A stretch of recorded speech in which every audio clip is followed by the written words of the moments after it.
And the Corinthians' problem that came because of their pride was they said, what I have now is enough. I'm satisfied with the temporary blessings. I'm satisfied with the already. I don't even think about the not yet. Look what they say in verse 8. You're already filled. Already. The already is enough. You've already become rich. You become kings without us. You've got all the food. You think this is the marriage supper of the Lamb in Revelation 19, Corinthians. You think you're strolling down streets of gold and you're already rich. And you think you've entered into the fullness of the kingdom and you're reigning as kings. In fact, you treat the church like it's your own personal kingdom and you walk around like kings and queens of your own domain. These are sarcastic statements.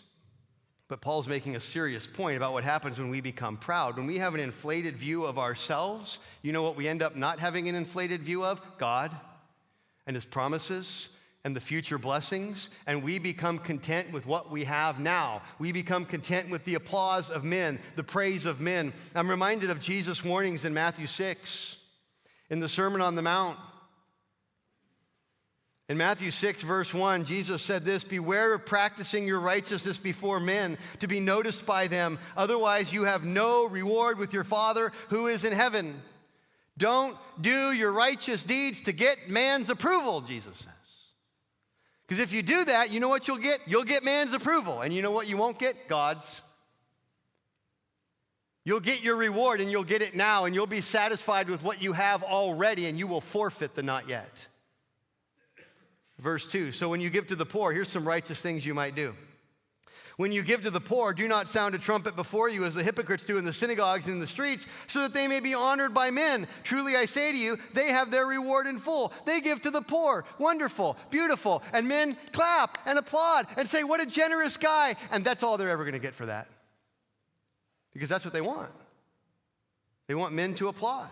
When you pray, verse 5, when you pray, you are not to be like the hypocrites, for they love to stand and pray in the synagogues and on the street corners, so that they may be seen by men. Truly I say to you, they have their reward in full. Verse 16, whenever you fast, do not put on a gloomy face as the hypocrites do, for they neglect their appearance so that they will be noticed by men when they are fasting. Truly I say to you, they have their reward in full. If what you want is to impress others, you probably can achieve it. And that's what you'll get. You get the applause of men and nothing from God. And this is where the Corinthians were living.